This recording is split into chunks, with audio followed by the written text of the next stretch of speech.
कपड़े धोने वाली बहू। शादी के पहले से ही विभा को कपड़े धोने का बड़ा शौक था।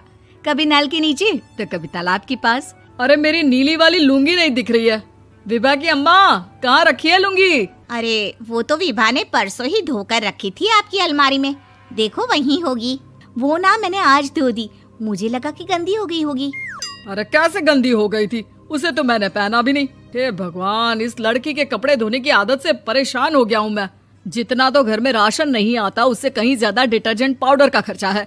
इसकी शादी करवा दो, शादी जाए अपने घर में ही करे काम, फिर चाहे घर के कपड़े धोने हो या पूरे गांव के। हाँ ठीक बोल रही हूँ, देखता हूँ मैं कोई लड़का। वो दिन भी आ जाता है जब विभा को देखने लड़के वाले आ जाते हैं। लड़की मुझे अच्छी लगी। होने वाली सास कहती है, बेटी अगर कुछ पूछना है तो पूछ लो।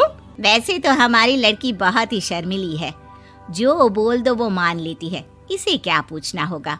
अरे कैसी बात कर रही हो माँ, मुझे इन लोगों के घर रहना है, सवाल तो कई है। हाँ हाँ बेटा, पूछ लो ना, क्या पूछना है। आप लोगों के घर कपड़े कौन धोता है? सास का मुंह बन जाता है।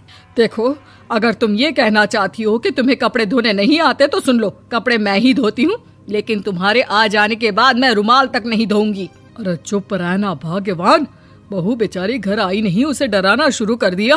वो क्या है ना बिटिया, अभी तक तो ये कल्लू की माँ ही धोती थी, लेकिन अब तुम्हारे पापा तो दहेज में वॉशिंग मशीन देंगे ही। तभी विभा की माँ बोल पड़ती है, सवाल भी पूछा तो क्या। वैसे भाई साहब, मशीन की तो फिर भी कपड़े धोने की कैपेसिटी होती है। मतलब जो बिटिया दे रहे हैं ना विभा, इसे कपड़े धोने का बहुत शौक है। ये आप लोगों के क्या, आस पड़ोस गांव मोहल्ले सबके कपड़े धो दे और उफ तक ना करे। बाहर देखा नहीं आपने कितने कपड़े सूख रहे हैं?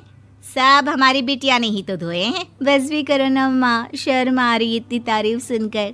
और तो और एक दाग निकाल कर दिखाओ तो मान जाऊं। हाँ अच्छा, माफ करना बेटा, मैंने गलत समझा। हमें तो रिश्ता बहुत पसंद है। और ऐसे जुड़ जाता है रिश्ता कपड़े धोने का शौक रखने वाली विभा का। उसकी शादी हो जाती है कोयला फैक्ट्री में काम करने वाले कल्लू के साथ। शादी के बाद अचानक विभा चिल्लाती हुई सास के पास आती है। सासू माँ, अरे सासू माँ कहाँ है आप? ये तो धोखा है, धोखा दिया आप लोगों ने मुझे। इसे ससुर के चक्कर के बारे में पता चल गया। अरे तो उसमें तुझे क्यों धोखा मिला है? अरे नल में पानी नहीं आता, कपड़े कैसे कब धुलेंगे? अच्छा, तू पानी नहीं आ रहा उसकी बात कर रही है। तो आपने क्या सोचा? कुछ नहीं। अच्छा, तेरी माँ ने कहा था कि कपड़े धोने का शौक है तुझे, याद आया मुझे। शौक बोलकर कपड़े धोने वाले मेरे जुनून को कम ना आके सासू माँ, कपड़ा धोना मेरा गुरूर है। तभी पति भी वहाँ आ जाता है। अभी मैंने इसे सनी देओल की फिल्म दिखाई है, उसी के डायलॉग मार रही है माँ। अच्छा सुन, साफ साफ बता रही हूँ, पानी सुबह 4 से 6 और शाम को 10 से 12 आता है, समझी? विभा टाइमिंग सुनकर हैरान हो जाती है। ये क्या भूतों का मोहल्ला है? सुबह 4 बजे उठकर कौन कपड़े धोता है? 4 बजे टंकी में पानी जाता है, फिर सारा दिन धोना ना, किसने मना किया? अरे कैसी बात कर रही हैं? 200 लीटर की टंकी में कितने कपड़े धो लूंगी मैं? सुबह ही उठ जाऊंगी मैं। अब क्या था, विभा सुबह 4 से लेकर रात के 12 बजे तक कपड़े ही धोती रहती। एक रोज सास पड़ोस से निकलकर कहीं जा रही होती है कि साथ वाली कहती है, हाँ कल्लू की माँ, जरा ये बताओ कि 2 साड़ी है, 2 ब्लाउज और एक पेटीकोट और एक नाड़े वाला लंबा कच्छा। हाँ तो? अरे तो क्या, कितना लोगी धुलाई ये बताओ। धोबन दिख रहे हैं हम क्या? हमारे पति सरकारी नौकरी से अभी रिटायर हुए हैं और बेटा सुपरवाइजर है कोयला फैक्ट्री में। धोबन समझ रखा है हमें?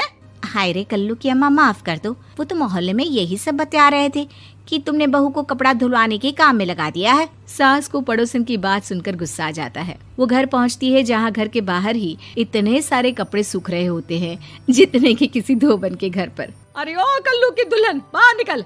माँ जी यहीं आ जाओ, बाथरूम में चादर धो रहे हैं हम। अरे अभी हम धोते हैं, तुमको बाहर निकलो। ये आस पड़ोस वाले बोल रहे हैं कि हम बहू से कपड़े धुलवा कर उसे कपड़ा धोने वाली बना दिए हैं। अरे छोड़ो ना माँ जी, किन लोगों की बातों में आती हो? आस पास के लोगों का तो काम ही होता है कि वो किसी तरह सास बहू को लड़ा दे। बहू सारे घर के कपड़े धोती है, ये क्या कम है? बोलिए।